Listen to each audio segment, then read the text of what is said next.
Today we're going to be looking at Tyler, Texas through Google Maps and give you a sense of zip code, where they are, those zip codes fit within the city, some of those surrounding communities like Lindale, Bullard, Whitehouse, Chandler, and give you a sense of proximity from those areas to other parts of Tyler. We'll look at a couple key spots, whether it be from work at the hospitals, some attractions like downtown or shopping, dining, and that sort of thing, and just kind of give you a very brief, simple overview of Tyler, Texas and its layout.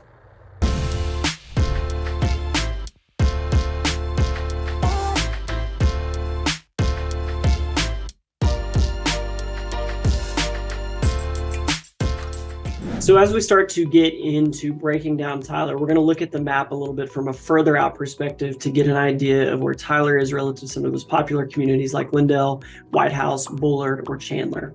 So Lindale is one of those communities that draws a lot of people to it, largely for the schools. They've been the best in the area for as long as I've kept up with education. Lindale's kind of in a class of its own when it comes to schools.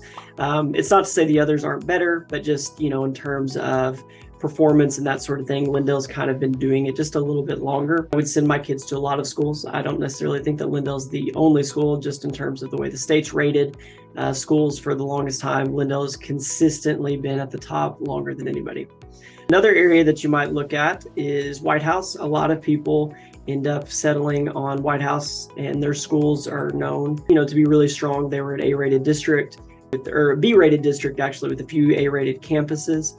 Bullard is another big one that people look at. To me, is probably the newest, and probably if I were picking one mixing community and the schools, I would say Bullard would probably be my first choice, and then followed probably by Chandler, Lindale, and then Whitehouse. Chandler probably is not on a lot of people's radars. I actually worked as a former assistant principal in Brownsboro, so I'm very familiar with the community and the schools.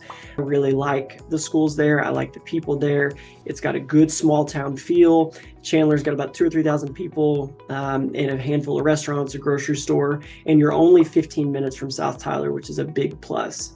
The reason why I probably like Bullard the most is you do have the most newer construction, most new development, and you're on the south side of Tyler. So anything that you're going to do in and around this area where most of the development is in that, it's on the right side of town, so it's probably going to take you 10 to 15 minutes to get there.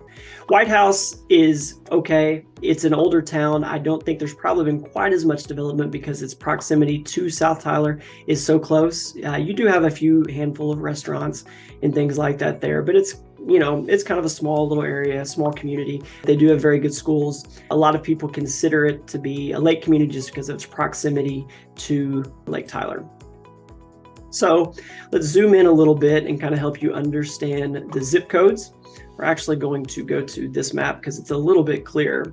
So 75701 stays basically inside of the loop. You've got a small section outside and south of Highway 64 and Highway 31. So that's 75701. 75703 is a pretty big zip code, with most of that development inside of Highway 49. As you go south of there, there's not quite as much housing, but most of the development and the higher, prices and whatnot are going to be found in 75703. A lot of people want to live there just because of its proximity to other things going on. 75707 is usually pretty nice. There's not much here that, I wouldn't, think is a good area. As you move out, it goes a pretty good ways east all the way to the lake over here in 75707. So this is probably to Central Tyler 25 minutes or so. So it's a pretty good direction out here. 75709 is probably built largely in the 80s, 70s, 80s, stuff like that. Not a lot over here, but it is an area that's growing out west towards the airport.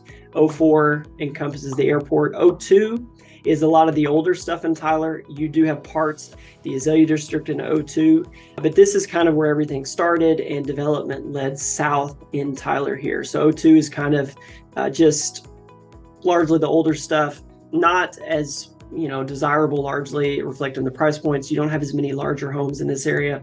A lot of homes, in the 12 to 1,400 square feet range.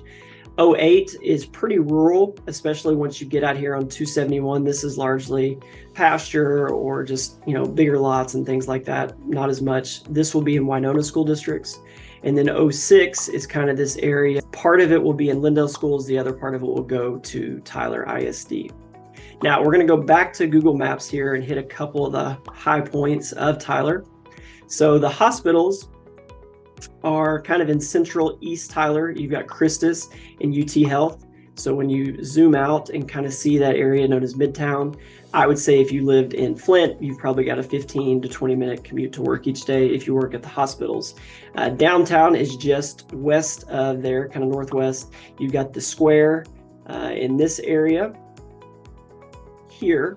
So the square has multiple restaurants. You've got Don Juan's, Culture, Rick's, Prime 102, and these two buildings here are the big black building that you've seen, and that's where a lot of the revitalization of downtown has gone into. There's an Andy's, a coffee bar, things like that. So you've got some entertainment right there on the square in downtown. The mall in Tyler is kind of where everything starts to develop and really feels more like South Tyler to me.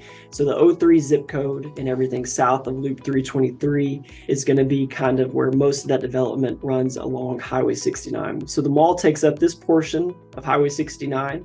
And as you can see, Highway 69 runs, it's also known as Broadway until you get to outside of Loop 49. Then it's no longer, it becomes Highway 69, but it runs through the heart of town all the way into downtown, and then up to the loop up here. So that would be Broadway.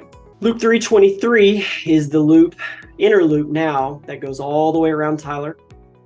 It's basically the easiest way to get to those places on the outside. You hop on, there's fewer lights and that kind of thing. Loop 49 has been built in the last 10 to 12 years, and they've now got it built up north of Lindale, as you can see here, and it's really going to be, for those people that live in Lindale, the easiest way to get to all that South Tyler has to offer. That will probably take 5 to 10 minutes off the trip by being able to hop on Toll 49 and get into South Tyler. Again, I want to highlight 03 just because this is where most of the development is happening. You've got a ton of restaurants up and down Broadway on Old Jacksonville. You've got the new shopping center, the new mall, outdoor mall, Cumberland Village. Over here, where I think that's been built in the last 3 or 4 years, you've got a ton of stores and restaurants in there. And again, this is where most of that development is occurring, and that is reflected in the real estate prices. A lot of this stuff was built in this area, very specifically, built in the 60s, 70s, and 80s. This area, you've got some smaller homes. These areas, we call the college streets, you've got bigger homes, north of 2,000 square feet.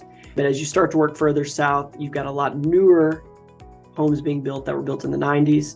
You've got Holly Tree, which is on a golf course in this area, very desirable community.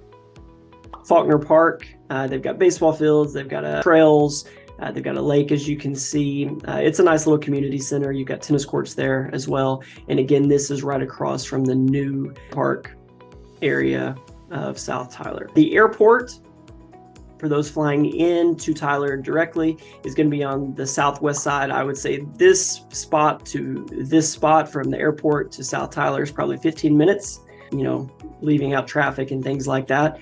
Another big spot is the zoo, donated by the Caldwells. It actually was free when I first moved here for probably 5 to 10 years, and a really popular spot for a lot of people. Now it costs, but it is absolutely worth the price of admission. And then just understanding Tyler relative to Highway Interstate 20. This will take you into Dallas and Shreveport. Dallas to the west, Shreveport to the right. So Tyler sits south of the interstate.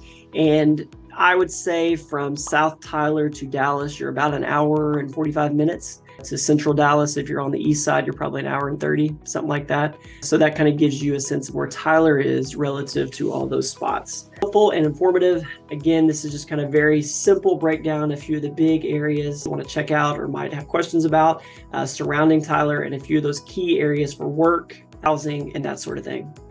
So I hope you found this helpful. Again, this was a very brief overview. As we continue to progress with the channel, we're going to look at these zip codes and these certain areas of Tyler in a lot more detail in future videos. So just make sure you stay tuned and you've liked and subscribed this video so you can catch the next one.